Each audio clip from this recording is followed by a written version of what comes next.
Ei, Rochelle. E aí, como é que você... Deixa eu acertar aqui, a luz está um pouco estourada, peraí. Tá.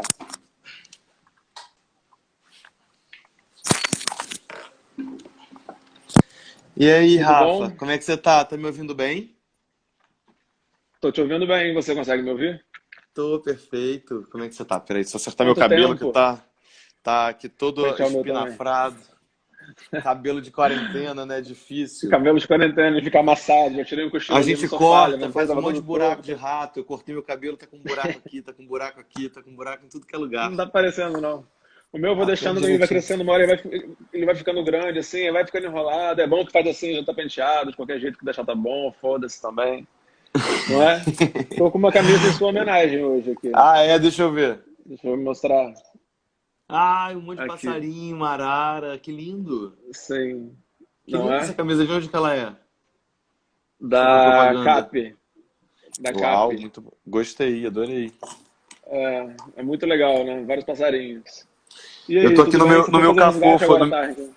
no meu cantinho da live. Cara, a gente foi fazer uma soltura, a gente foi levar uma ouricinha que já tá com a gente há um tempo e cuidando dela desde pequenininha, fomos levá-la pra área de soltura, onde ela tá sendo agora, foi pro viveiro, vou botar depois os vídeos dela. E, Uhum. e, e vou. O que mais que eu fiz? E a gente soltou umas boias, também foram resgatadas, soltamos uma tucana, que estava lá esperando para ser livre, e foi ótimo, assim, claro, todo mundo de máscara, tudo direitinho, bonitinho, Uhum. mas foi ótimo fazer, e é sempre bom, né? E é um Que momento também, assim, legal. de uma sensação de... É importante a sensação de manter o trabalho, né, que a gente faz, que eu vou explicar aqui, né, do trabalho do Uhum. nosso instituto, que é de reabilitação e soltura de animais silvestres. É importante manter isso, importante porque, né, os animais também não têm nada a ver com a quarentena dos homens, então é importante a gente Uhum. conseguir ajudar. E no caminho também o trabalho de... E é bom, né, reconectar, ver a floresta, ver o céu. Eu tenho ficado muito, muito, muito, muito em casa, então isso é sempre prazeroso também, sair um pouco. Uhum. Muda um pouco essa percepção, né, de sair. Uhum. Entendi. Bom, vou te apresentar então para quem está chegando por agora, depois a gente pode repetir. Claro, Nós somos do Casinha Virtual, eu que somos um conheço a coletivo de casinha. profissionais ligados a essa, já foi lá na Casinha Eu fui Física, agora na casinha física. na Casinha Física. Agora a gente está montando esse projeto que é o Casinha Virtual, que é uma reunião de profissionais ligados ao movimento. Em cada Uhum. semana a gente faz um trabalho sobre um tema específico e essa semana foi sobre a cintura escapular, né, que são as Asas. escápulas, as nossas asas. E aí eu pensei na hora em você, enfim, porque você tem um projeto super especial e super bonito. E aí eu queria muito poder compartilhar com as pessoas que estão chegando na casinha também sobre a tua casinha. Bom, o Rochede Seba é um publicitário e pesquisador em engenharia de produção pela COP UFRJ e em 2015 criou o Instituto Vida Livre, do qual ele Livre. é diretor. Como ele já falou no começo, é uma organização que tem a missão de resgatar, reabilitar e soltar animais silvestres em situações críticas. Certo? Muito bem, Certíssimo. muito bem-vindo e muito obrigado por ter aceitado o convite. É E um prazer estender. para a gente poder estar aqui com você. Sabe que fez um super sucesso já entre os amigos. Recebi várias mensagens. Eu adoro o trabalho dele, já acompanho. Outro, você conhece ele, a minha sócia. Eu quero sair, vou sair da casinha para trabalhar com ele. Ah, Já, não. já. Fica todo mundo junto. Eu acho que eu vou te falar assim, Rafa. Queria te agradecer. Primeiro porque eu achei, na hora que você me falou da ideia, né? Porque o link o link de perceber as escápulas como asas e tudo, né? Nessa construção, eu falei, cara, é o máximo, assim, porque eu adoro, porque eu tenho uma cabeça, assim, eu busco ter uma cabeça muito complexa, no sentido. Olha o Murilo aqui falando com a gente. Do pensamento complexo, né? Que é a coisa que a gente vive no mundo sistêmico e que as coisas não estão só no, cada coisinha no seu quadrado. Então, eu acho que é incrível que a gente consiga conversar a fisioterapia, a psicologia, a gastronomia, a cultura, a literatura, a pintura, enfim, a medicina, a ciência, o direito, tudo pode pensar vários assuntos, né? Então, eu acho que os bichos são isso, né? São animais, são estruturas, é a nossa forma de ver o mundo, são parceiros nossos, né, na evolução. não existe muito uma dissociação. A gente é bicho, né? Não existe o homem e os bichos. Existem os bichos todos e nós somos os bichos. E a gente não se vê nesse lugar. E isso é muito delicado, assim, que é uma forma de ver o mundo apartada da condição de natureza, da condição de bicho. Eu acho que é um pouco do resumo do que acontece com a gente, né? Do como que a gente tem lidado com a vida e com o progresso, que é progredir parece você deixar de ser bicho, mas cada vez mais fora de um lugar, fora da casinha, de uma forma bem, bem confusa. E queria agradecer muito você ter trazido o nosso instituto aqui, convidar as pessoas a conhecerem nosso trabalho. Todo mundo que puder conhecer é o Instituto Vida Livre, né? O @Instituto Vida Livre. A gente está agora no momento delicado, também fazendo uma campanha, que o link está aqui embaixo, que o Rafa colocou, que é de arrecadação coletiva para as pessoas que conhecem, que acreditam no valor e no trabalho de uma. Você virou aí para as orquídeas. Apertei errado. É, que acreditam e acompanham, né? Um trabalho mesmo de trazer o valor da liberdade, né? Como uma mensagem de liberdade. E também um trabalho aqui no Rio de Janeiro, único de atendimento a animais vítimas das mais diversas situações. A gente quer muito ampliar o que a gente já vem fazendo. Desde 2015, como você falou, já são mais de 9.000 animais que a gente já atendeu. E a gente quer ter uma estrutura melhor para fazer mais e mais e mais. E com a pandemia isso ficou um pouco mais difícil, a gente abriu a campanha e está indo bem, tudo caminhando. Que bom.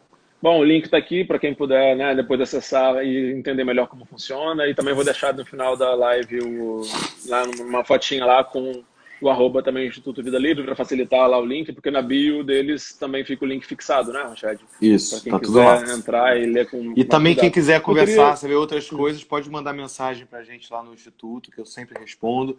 Às vezes atravanca, né, com tempo, com muita, muita mensagem, mas a gente busca sempre responder todo mundo e falar com todo mundo. E queria saber como que foi criado o Instituto, como que começou, quais foram as suas motivações, por que você teve essa ideia, como Uli, que foi o início de tudo? então, eu sempre gostei de bicho, foi sempre uma coisa assim, meio da minha história, é quase que uma condição identitária minha. Essa relação com os animais, essa relação com os bichos, gostar de bichos, sempre fez parte da minha vida.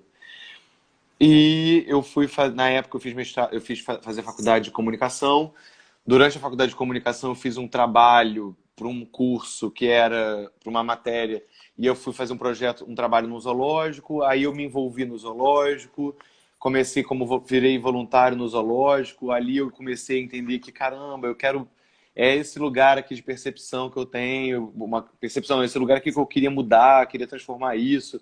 E foi muito feliz, embora o zoológico tenha tido assim, um desfecho meio ruim, meio cagado pro próprio zoológico na época, o zoológico foi fechado, com um monte de problema.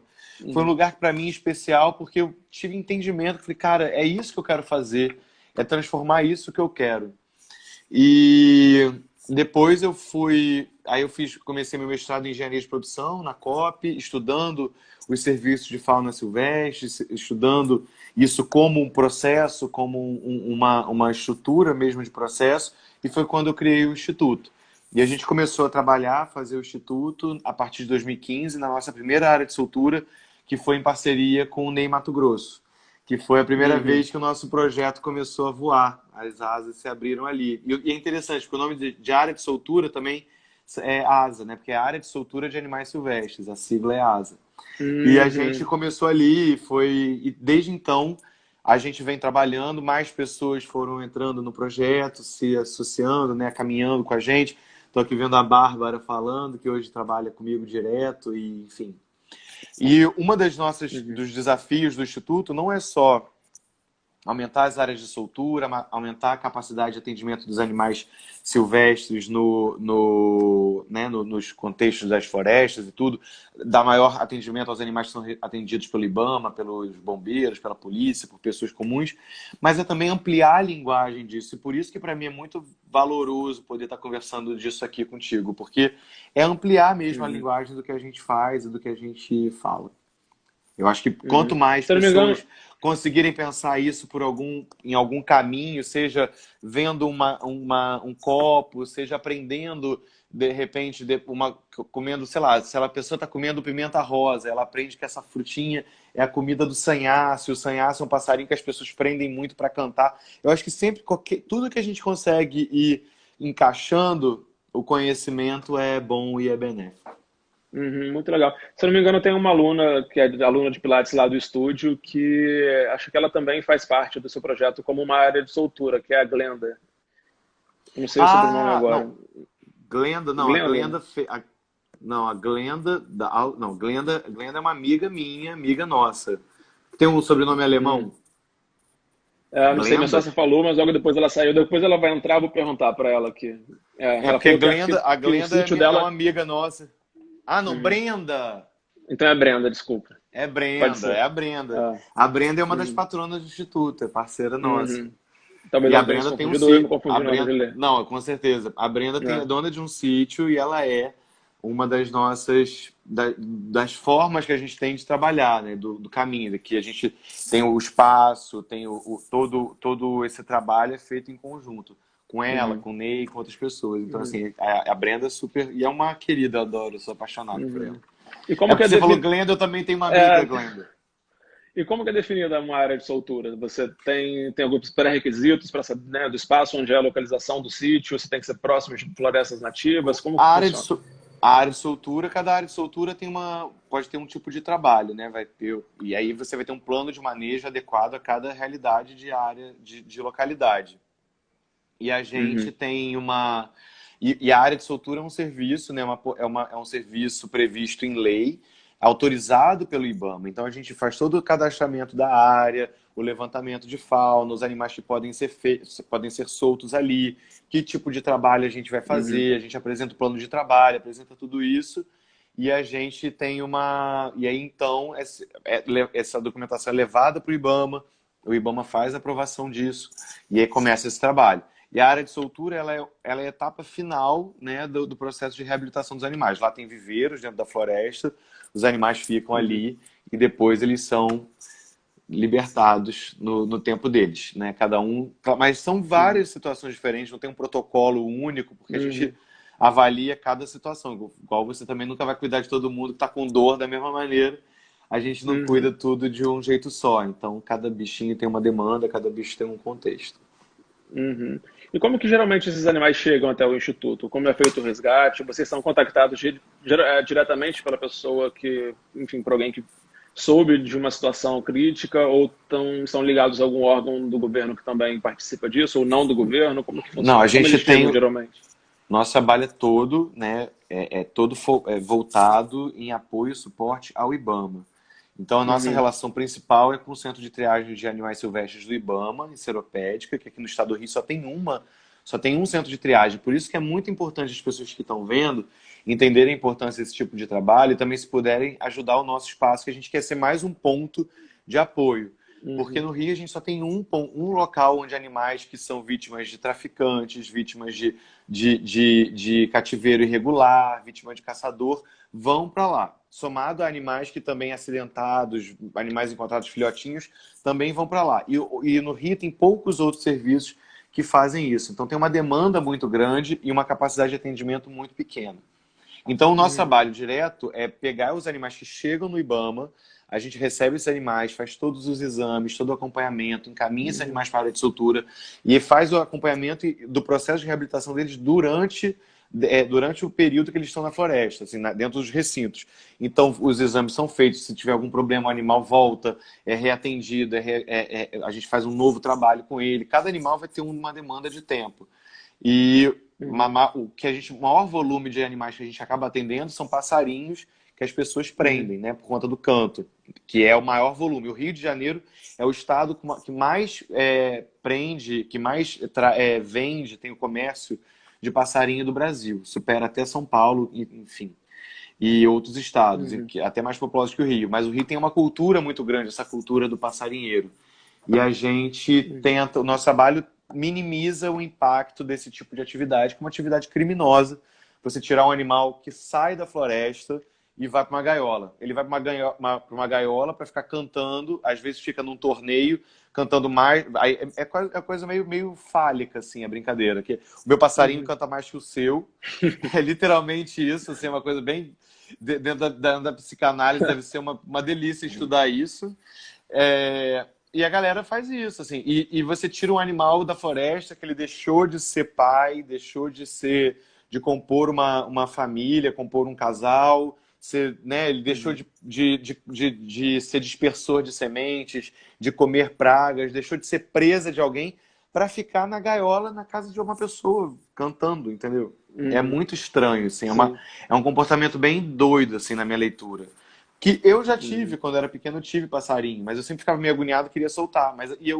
Eu tento fazer o nosso trabalho ser uma militância, tem militância em todo ativismo, né? Mas eu acho que eu busco que a gente faça uma militância convidativa e mostrando assim, olha, é maravilhoso o que a gente tem, vamos cuidar para ficar melhor. Não também ficar apontando dentro na cara, né? Jogando, dizer que o ser Uhum. humano é um lixo, eu acho que não é por aí. É meio que falar, olha, dá para fazer uma coisa muito maneira, vamos fazer uma coisa legal e eu entendo assim, muito que essa ideia de você gostar de passarinho é muito melhor você gostar da floresta, gostar do jardim, gostar de árvore. É um jeito muito mais saudável de você gostar do passarinho do que gostar de gaiola. Eu acho que isso vale para mil coisas, né? Para as relações, para Uhum. tudo. Uhum. Sim.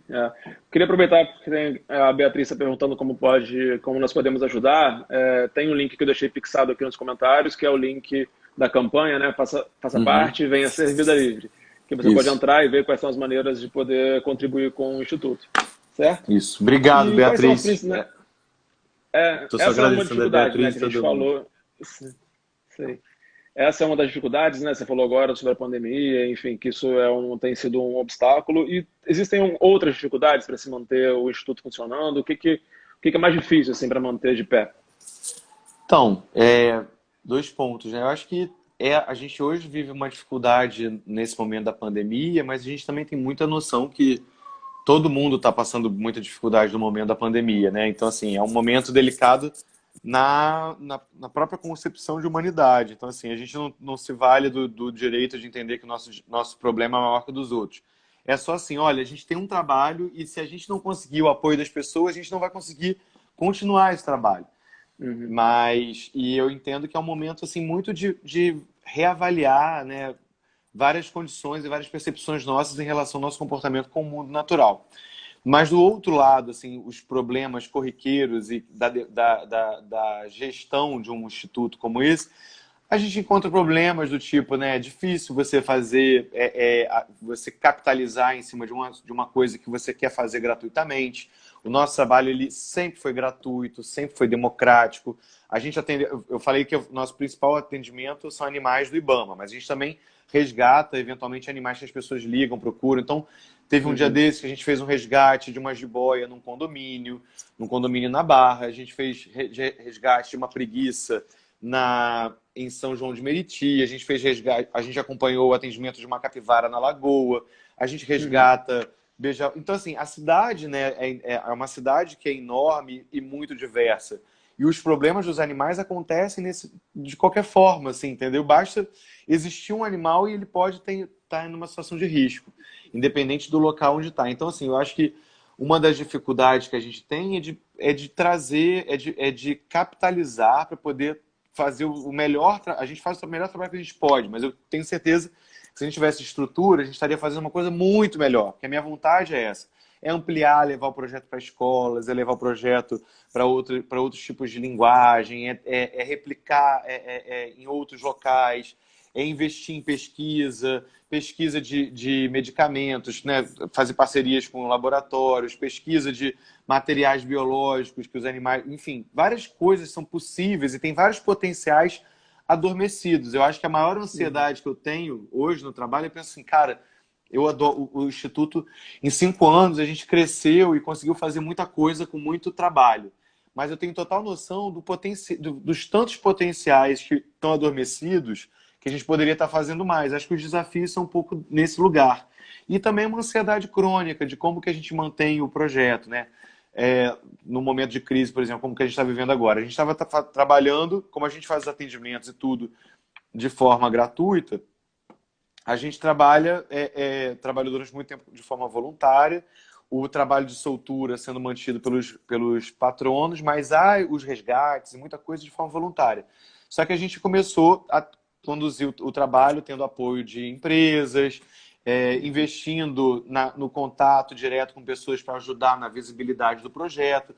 Então, assim, o Instituto tem pessoas super bacanas que são embaixadores, né, do Instituto, trazem a voz e a imagem de forma gratuita para o Instituto e é uma super forma de colaboração, né, de exposição do que a gente vem fazendo. E também no interesse de fazer mais serviços e, enfim. A gente busca caminhos paralelos para poder financiar o core do projeto, que é atendimento a animais em situação de risco. Pode chegar uma pessoa milionária, uma pessoa sem nenhum dinheiro que tiver encontrado um animal, e se a gente tiver condição naquele momento de atender, aquele animal vai ser atendido de forma gratuita. E isso a gente defende de qualquer forma, entendeu? Porque o que eu quero é que as pessoas se estimulem e se mobilizem a ajudar os bichos. Então a gente precisa de mais gente junto. Tá certo. Você falou agora há pouco sobre a Capivara da Lagoa, que é quase uma instituição carioca, assim, né? Tem sempre alguém com alguma história da Capivara da Lagoa.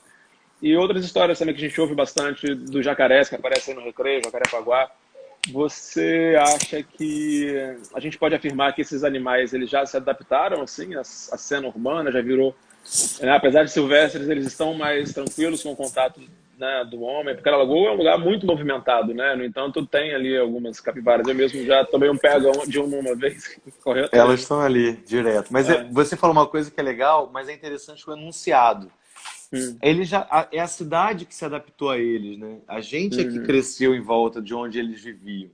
É muito doido quando você às vezes lê assim, eu vejo notícias do tipo, uma jiboia invadiu um telhado. Não, foi o Uhum. telhado que invadiu, que surgiu no lugar onde antes era floresta da jiboia. Eu acho que isso é importante da gente sempre entender. E o Rio de Janeiro é uma cidade.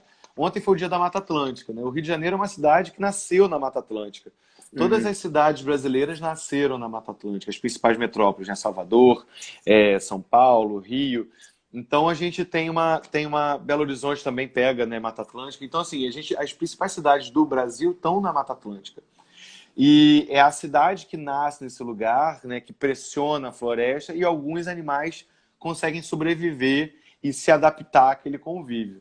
Eu acho que a gente tem o privilégio de morar numa cidade que ainda é uma cidade muito biodiversa. A gente tem um privilégio e uma Uhum. responsabilidade. Porque biodiversidade é riqueza, é literalmente dinheiro, é valor. Então, cuidar disso, morar perto disso é um valor. Entendeu? É Uhum. melhor do que morar num lugar que não tem biodiversidade. É melhor morar num lugar onde tem bicho, onde tem floresta, onde tem uma árvore que você olha, ela tá cheia de bromelinha nascendo ali sozinha, que ninguém colou, entendeu?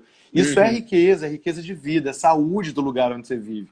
Então é uma responsabilidade nossa também fazer a nossa parte e cuidar do que a gente tem.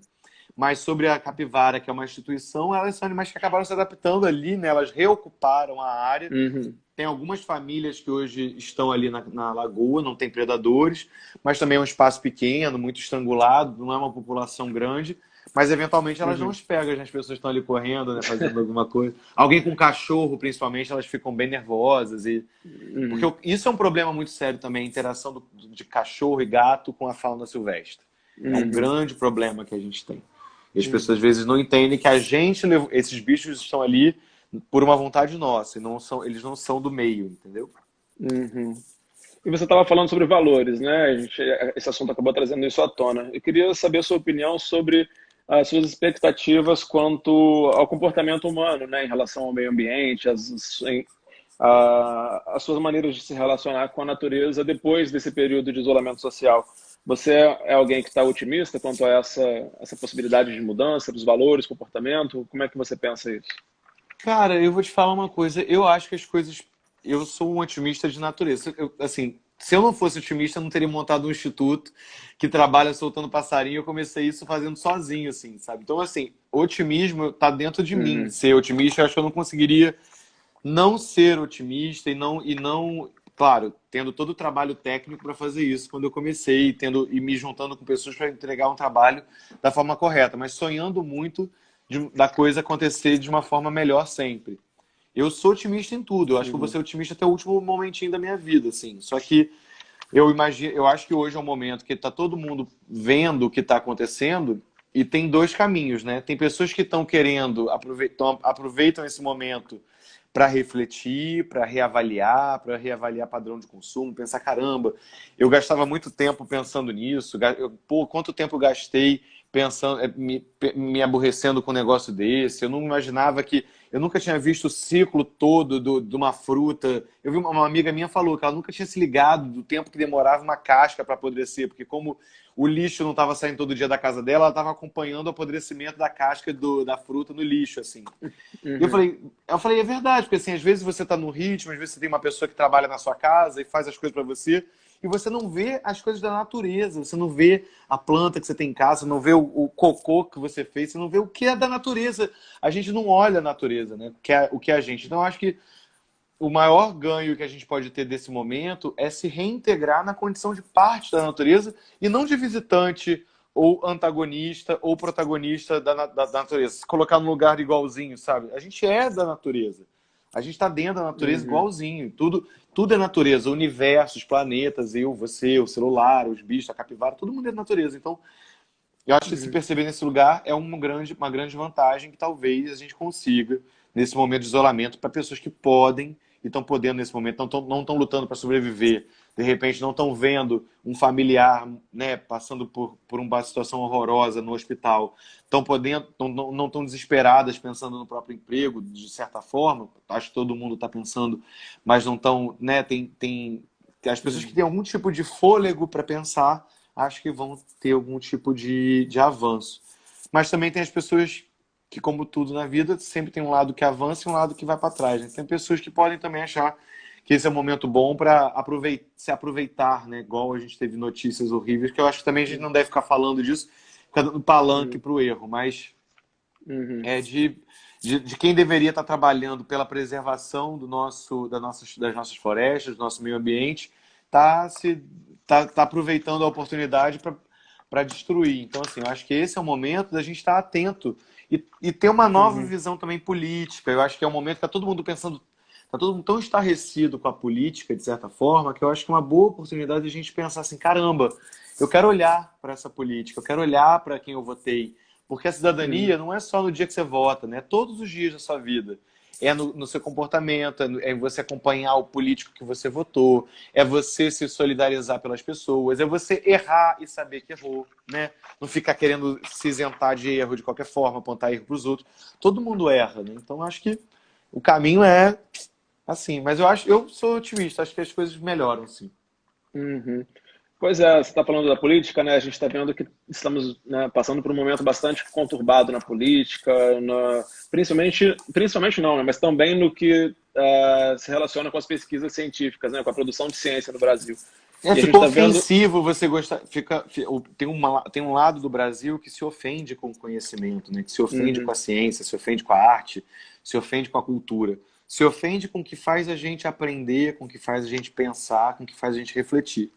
Aí eu acho que uhum. cabe a quem pensa, quem reflete, quem produz conhecimento, a, né, batalhar, trabalhar, fazer, combater essa gente, combater as coisas e fazer. E a luta. Mas vamos, desculpa, eu te cortei.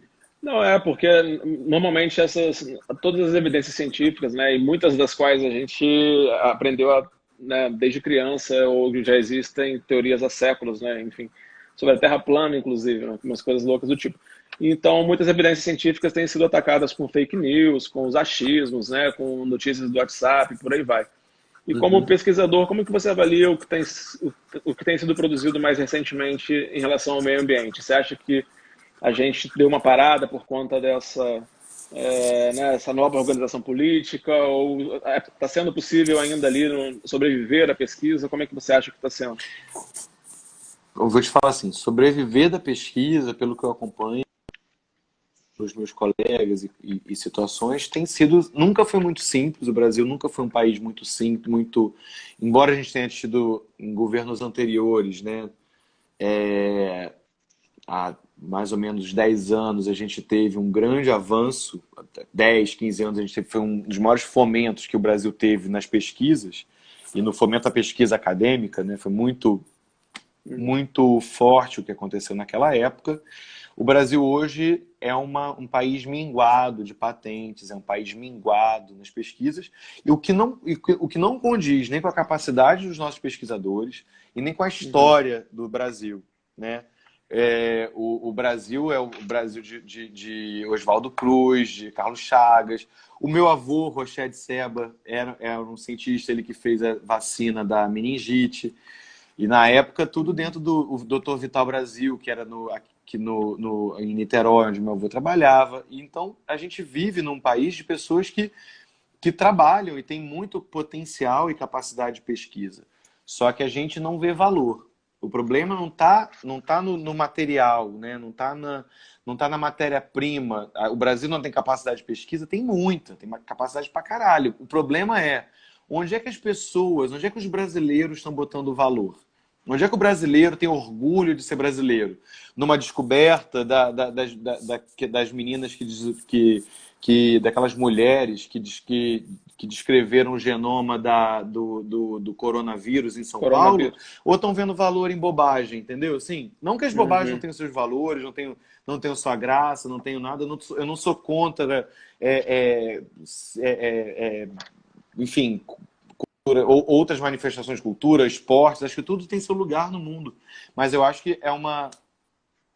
Acho que tá caindo. Acho que tudo tem seu lugar no mundo, mas a gente também precisa muito valorizar os nossos cientistas. A gente precisa cobrar que Uhum. as empresas que a gente compra produto investam na saúde, na ciência também, entendeu? Que ao invés de a gente Uhum. gostar de ver uma empresa patrocinando um show, querer ver uma empresa patrocinando uma pesquisa. Um remédio novo, sabe? Um remédio novo da AIDS, uma pesquisa sobre a dengue. Vamos ver aqui a nossa vida, vamos ver o que está acontecendo no Brasil.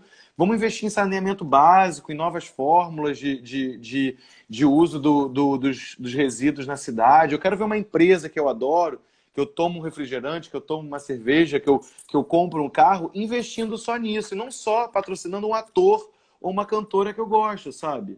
Isso é uma Uhum. forma também de você dividir valor e trazer, chamar o que produz dinheiro também, não só ficar. E é claro que isso não tem que estar na mão das empresas só. É claro que isso é uma questão de estratégia, de saúde do coletivo.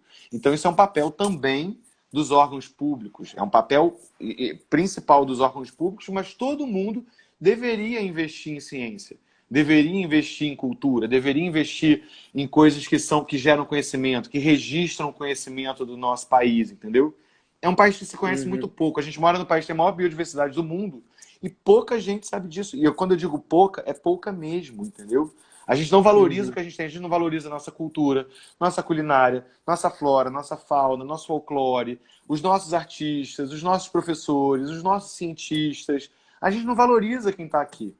Aí é difícil, entendeu? Esse que é um lance problemático. Que a gente tem que mudar tem que Uhum. virar essa chavinha.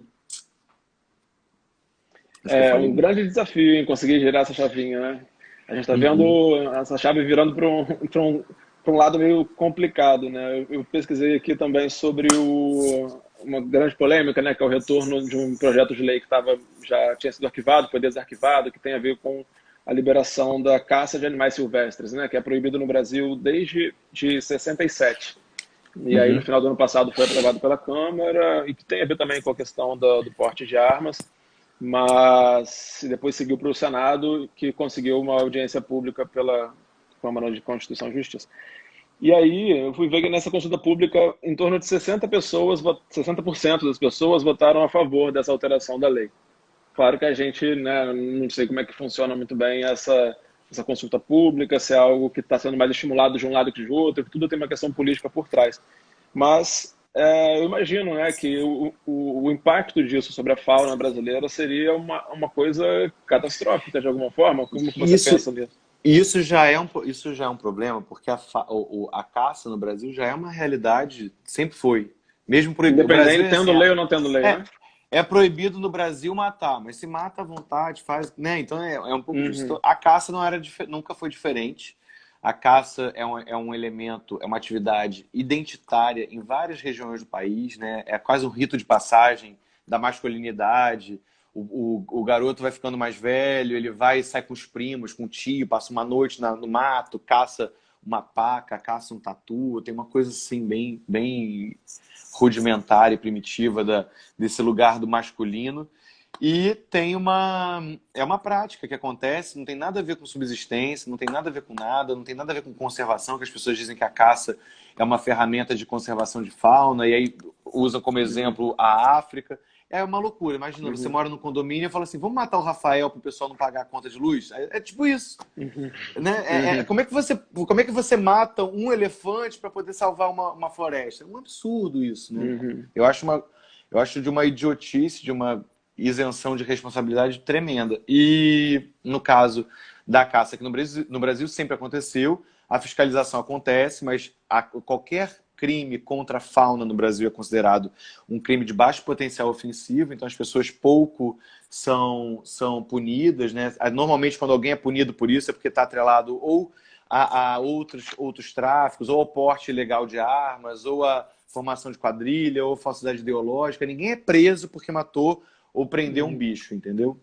Então, assim, isso já é um problema. E quando eles tentam flexibilizar isso, para mim é uma estratégia muito clara e evidente de você legitimar a entrada das armas no campo, mais ainda do que já tem, entendeu? E legitimar a entrada das pessoas na floresta. É um investimento contra o interior, assim. Vamos explorar o interior, vamos destruir o interior de verdade, assim. E uma irresponsabilidade. Acho que a gente agora está vivendo essa pandemia dos infernos, que começou com o comércio irregular de animais silvestres na China. Como se o Brasil não praticasse. O Brasil pratica isso aos montes e várias doenças estão relacionadas ao contato direto com animais silvestres ou com as partes deles. Então, quando as pessoas... A hanseníase, por exemplo, ela está diretamente ligada ao consumo da carne do tatu. Em várias comunidades caçadoras do interior, tem ocorrência de hanseníase, que é uma doença que deveria já estar banida, entendeu? Então a gente tem um avanço sobre isso sem qualquer regime, sem qualquer cuidado, sem qualquer regulamentação e muito ancorada na desculpa da caça do javali como uma praga. E que todo mundo O sabe que javali o javali europeu, né? o javali foi colocado aqui, ele é realmente uma praga, mas deveria ser... Ele foi introduzido, né, involuntariamente. Então deveria ser um papel do Estado pensar uma forma ética de controlar essa população e não armar as pessoas para irem caçar de qualquer jeito sem nenhum cuidado. As pessoas não sabem nada, entendeu? E fora que foi a invasão do javali foi completamente orquestrada e assim, tem javalis assim em locais completamente ilhados. Eles não chegaram de drone, não chegaram voando, não chegaram por baixo da terra. Alguém pegou e levou de propósito e soltou para poder justificar, opa, aqui a gente precisa caçar porque deu javali, entendeu? E isso rola. Então é um problemão e eu espero que agora, com esse movimento, que é essa situação da pandemia, eu acho que isso pode ser um estágio das pessoas verem a responsabilidade que é esse tipo de atividade. Como que o Brasil tem zero condição de ter caçador aqui brincando, entendeu? Eu espero que isso não avance. Mudando de assunto um pouquinho, você que é um cara virando a chave para um outro lado. Você que é um cara que trabalha, né, promovendo liberdade, as asas voando, por aí vai. Como é que está sendo para você essa experiência do confinamento? Da gente, Cara, cada eu um acho... na sua gaiolinha, né? Como está sendo eu para acho você? assim... Já me perguntaram algumas... Você me pergunta assim, você se sente livre? Eu falo assim, eu sempre me sinto tentando ser livre. Eu acho que a liberdade, ela tá sempre amanhã, né? Ela meio que... Ela é um destino. Quer dizer, eu acho que a liberdade é a estrada, ela não é o destino. Ela é a nossa forma de ver o mundo, a nossa forma de tentar se colocar, a nossa forma de tentar se movimentar. Eu tento me movimentar, mesmo preso em casa, mesmo preso em tantas situações que às vezes a gente não controla, eu tento me movimentar com um pensamento livre e libertário. Claro que é difícil, né? Claro que não é tão simples. Então, e até mesmo a própria obsessão em ser livre já é uma prisão. Então, é um equilíbrio que você tem que tentar encontrar de tentar fazer a vida acontecer, respeitar as coisas que acontecem ao teu redor, tentar controlar. Controlar já é uma palavra que é inimiga da liberdade, mas de certa forma entender, né, esse momento, acho que contornar os impulsos, contornar a ansiedade. Às vezes é bem difícil, às vezes você fica muito impaciente, é muito frustrante, muita coisa, mas é o entendimento de que as coisas vão passar, de que as coisas vão melhorar, de que as coisas Uhum. precisam de um tempo, de que as coisas precisam acontecer. Eu acho que tem que caminhar por aí, né? Uhum. E Eu tento entender esse. nesse período de isolamento, teve alguma mudança na taxa de apreensão, ou de denúncias, ou de resgate desses animais, ou não mudou muito? Teve, teve muito, porque o Aumentou, que diminuiu? aconteceu é que, não, diminui, o que acontece hoje é que a gente tem muito menos fiscalização na rua, fiscalização em todos os lugares, né? Porque Uhum. teve um contingenciamento direto dos efetivos de fiscalização. Então, hoje tem muito menos animal sendo apreendido, o que é muito problemático, porque a gente imagina quanto animal não está sendo preso, não está sendo abusado, não está tendo isso e ninguém está fazendo nada, porque a atuação da polícia está bem limitada nesse lugar. As apreensões diminuíram como um todo no Brasil todo, mas os indícios de crimes ambientais explodiram, né, ao mesmo Uhum. tempo na quarentena. Só na Amazônia, em 2019, em abril de 2020, foi o maior índice de desmatamento que teve nos últimos 10 anos. Então a gente está vivendo um momento bem crítico, né, de abuso sobre a floresta, sobre os bichos, sobre a biodiversidade. Então, assim, e a gente às vezes se comove e se acalenta vendo as notícias de que o bicho, olha só, tem um bichinho, um javali na Alemanha, rodando na Alemanha, os patinhos Uhum. estão em Veneza, tem um passarinho voando aqui. Isso é balela, porque assim, em 40 dias não nasceu, nenhum desses bichos nasceu do ovinho ou saiu da mãe, mamou e já está adulto. Ele já estava ali. Eles só ficaram Uhum. mais visíveis, entendeu? Pela redução do movimento, as pessoas tem mais tempo de ver o mundo. Então, assim, não tem nada novo, não teve geração espontânea com a quarentena dos homens, entendeu? Ninguém vê, não chegou do nada um animal adulto, ups, olha quem tá aqui. Não tem isso acontecendo. Uhum. Eles só e nem uma grande migração para ocupar uma cidade que a gente não estava. Eles já estavam ali perto, ficaram mais visíveis. É o que está acontecendo é isso, mas não atenua todos os problemas que tem no paralelo. Claro que a gente tem mudanças na performance, por exemplo, da poluição, com a diminuição do trânsito de embarcações em alguns lugares, né? A água tende a se movimentar menos, fica menos turva. Então, parece, em algumas situações, de fato, a nossa mudança de comportamento atenua o problema. Só que quando a gente vê do outro lado que também, eu não sei se as pessoas estão mensurando a quantidade de lixo que está sendo produzida, né? Com tantas Uhum. embalagens, com tudo isso que se vive. O lixo hospitalar, o que essa pandemia está gerando de pressão em material que precisa ser descartável por conta de uma questão de contaminação, o que isso está acontecendo, se isso aumentou muito, se diminuiu, para onde está indo esse lixo, não tem ninguém falando sobre isso, né? Então, assim, dizer que está tudo bem, beleza, tem uma tartaruga aqui na Baía de Guanabara, amigo, sempre teve, você que está vendo ela só agora, entendeu? Uhum. Mas ela Uhum. sempre teve ali. Porque numa tartaruga daquele tamanho não nasceria em 40 dias. Então, assim, é Uhum. exatamente isso. Tá tudo ali perto, sabe? A gente é que não estava vendo. Sim.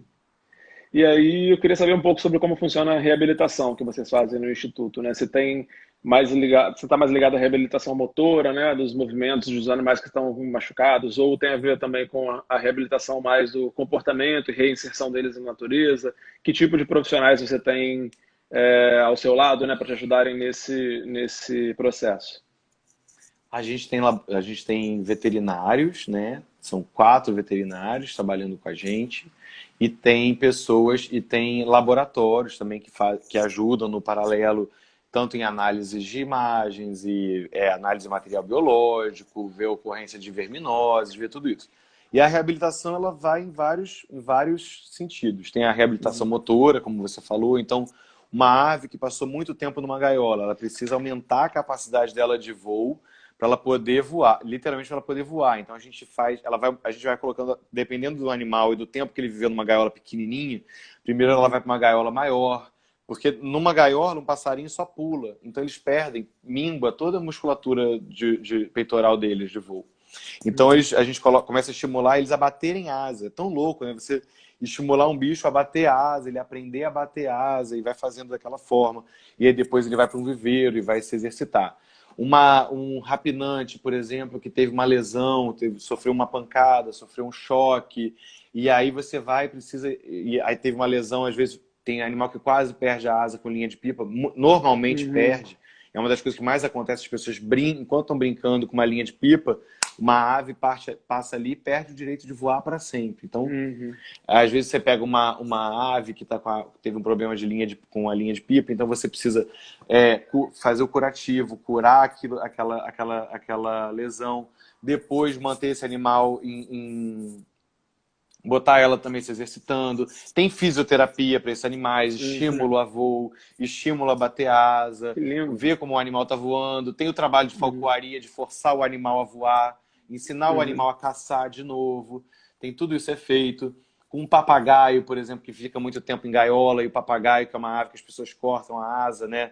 E aí o animal passa anos sem nem saber que voa, então você estimula ele a voar, bota o viveiro com poucos puleiros, com poucas coisas, para ele ser obrigado a bater as próprias asas, e ele vai reaprendendo a voar sem ser um animal do cativeiro, né? Sem precisar usar o bico para ficar subindo em tudo, como eles fazem nas gaiolas. Uhum. E várias outras coisas. A gente já recebeu tamanduá com a patinha queimada, então teve que fazer o curativo na patinha para depois soltar com segurança. Tem vários tipos de reabilitação, né, do Eu animal e gostei também muito. da reabilitação também comportamental, do animal que você precisa que ele se desassocie das pessoas, que ele não evite a presença humana, que ele aprenda a ter medo, e aí você tem que isolar. Aí essa dói o coração, né? Que às vezes o bicho está ali querendo carinho e você tem que dar um safanão no bicho para evitar que ele se aproxime. Então tem tudo Uhum. isso. Uhum. Tem a história do tucano, da tucana, Tieta, que eu Aham. li que teve o bico fraturado, não é? Conta essa Teve história o um pouco. bico. Ela foi uma tucana que chegou, ela estava no Ibama e ela tinha perdido metade do bico superior por conta do tráfico. Ela perdeu o bico em alguma situação durante o tráfico, Uhum. durante o transporte ou a venda. E aí a gente se mobilizou e foi muito legal fazer esse trabalho com ela, porque a gente conseguiu atendê-la, a gente fez junto com a COP, com a PUC, com o IBAMA, e aí a gente reconstituiu o bico da tucana a partir do bico de um animal morto, de um tucano morto, fez o molde, fez o scan, aí depois escaneou, depois fez o bico dela, e a gente aplicou, ela usava o bico e ficou, enfim, foi bem interessante ver ela reabilitada a partir de um processo tecnológico, com um elemento novo, não natural, ela ali vivendo como uma tucana. Uhum. Essa história é muito bonita, né? Eu achei super. E tem vários vídeos no seu site, né? No site do Instituto que mostram, né, o processo de reabilitação dessa tucana, né? Então, quem quiser assistir pode entrar lá no site, que é institutovidalivre.com.br, certo? E aí, .org.br. .org.br, desculpa. E aí aproveitar para repetir aqui, né, para quem está chegando por agora, que não viu no começo, eu deixei fixado aqui nos comentários um link que é uma campanha para o Instituto Vida Livre, né, uma campanha de doação. Tem um valor Para mínimo, manter o Rached? Como projeto. funciona? Porque tem pessoas que É a acham que para parte. doar para o Instituto tem que ser uma, né, não sou Não, gente, capaz de doar. a partir de R$ 10 todo mundo pode doar. E a gente precisa de todas as doações, porque a ideia também não é só a questão só do dinheiro, mas também envolver todas as pessoas nisso, né? Então eu acho que tem uma coisa muito bacana da gente pensar que várias gotinhas juntas fazem um oceano. Então Uhum, a gente priorizou que queria que as doações fossem livres, como a gente acha que deve ser a vida. Só que como tinha uma base mínima por conta de taxas de tudo, a base uhum. mínima foi R$ 10 e todo mundo que puder ajudar com qualquer valor, tem algumas recompensas lá já estipuladas, mas quem puder ajudar com qualquer valor ajuda muito, divulgando para as pessoas, divulgando para mais gente, e cada coisinha vai ampliando e fazendo mais. E a gente quer Então, muito contar com todo mundo junto. sim, se por acaso você está assistindo esse vídeo não ao vivo, né, vai ficar gravado no nosso IGTV lá e depois no site do YouTube.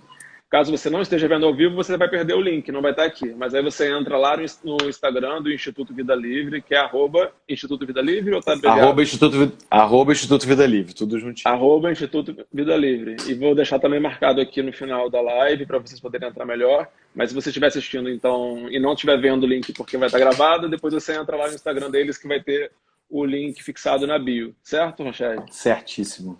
Pois então, a última pergunta que eu faria, acho que você já respondeu, que seria o que você pode dar como incentivo para quem quer participar de determinado ativismo, ou quer fazer né, alguma ter alguma ação para ajudar. Acho que você falou de várias formas diferentes, né? Das pequenas ações e talvez a que esteja mais rapidamente ao alcance das pessoas possa ser essa, né? Quem se simpatiza com a causa, né, dos animais pode ser uma primeira maneira, né, de começar a atividade, no ativismo, enfim, Eu para, acho, né, eu vou te falar uma contribuindo com coisa. essa. Eu ontem conversando, eu falei, eu acho que eu acho que em meio ambiente, eu acho que o ativismo, às vezes as pessoas têm uma impressão meio equivocada de que a gente pode estar enxugando o gelo em qualquer ação de solução, porque a gente vê os problemas gigantes do mundo e aí a gente vê a nossa capacidade de fazer e aí a gente acha que está enxugando o gelo. Mas cada coisa que você transforma, né? E eu já ouvi isso muitas vezes, pessoas falando, você está enxugando gelo. Eu não estou enxugando o gelo, porque quando eu tenho um beija-flor que está machucado, tá todo machucadinho, e a gente trata daquele beija-flor, ele se cura e ele vai ser livre, é uma transformação de 360 graus na história dele. Não teve Uhum, enxugação de gelo nenhum na vida dele. Ele voou e foi embora, ele ganhou.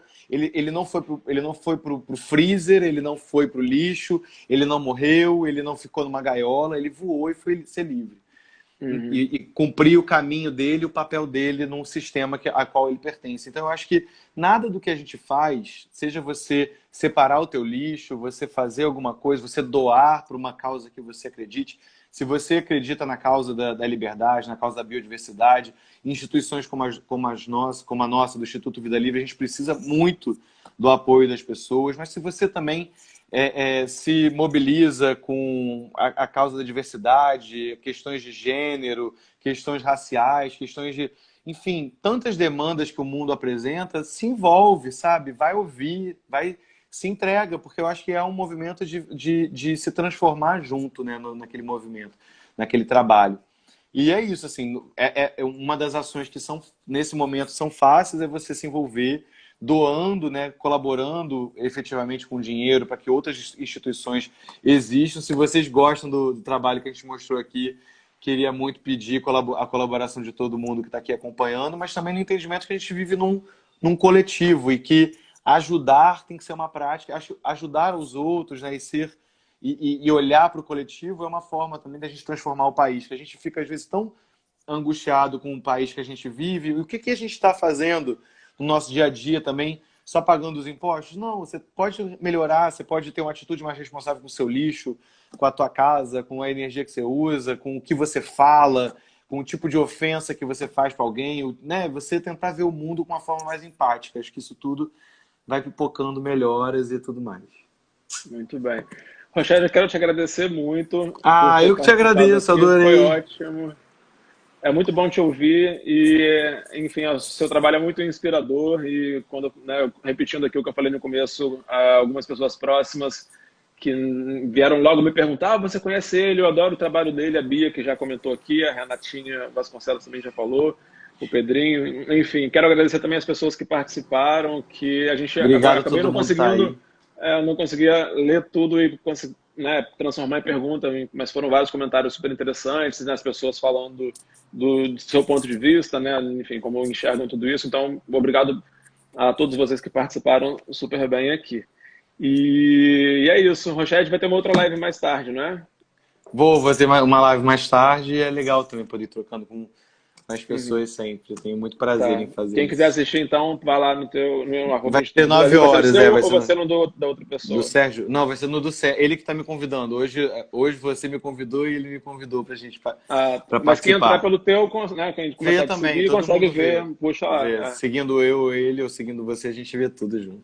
Tá Tá bom? certo. Muito obrigado, viu? Deixa eu Obrigado, te pedir Rafa. para Um esperar beijo. um segundo para a gente fazer uma foto, rapidinho. Eu vou desativar os Tá, comentários vai. um minuto para. Deixa eu ver. Vamos lá. Um, dois, três e. Tá bom, então. Rochelle, Falou, obrigado Rafa. mesmo, viu? Obrigado.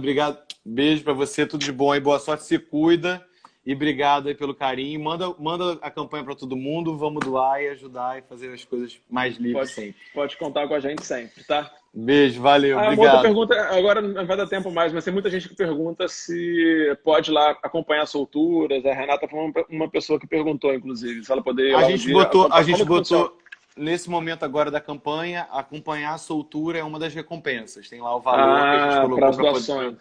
as doações. Mas a gente Uhum. vai ter na nossa sede, a ideia é que a gente consiga também abrir, não para uma visitação pública, mas para as pessoas conhecerem o tipo de trabalho que está sendo feito. Né? É uma casa que já está alugada, está com tudo organizado para acontecer no Jardim Botânico. Então a gente quer fazer Uhum. tudo junto. E vai ser sempre Ótimo. melhor assim. Tá Então bom? tá bom. Obrigado. Falou, Rafa. Tchau, tchau. Obrigado. Um beijo. Até Beijo. mais. Tchau. Beijo.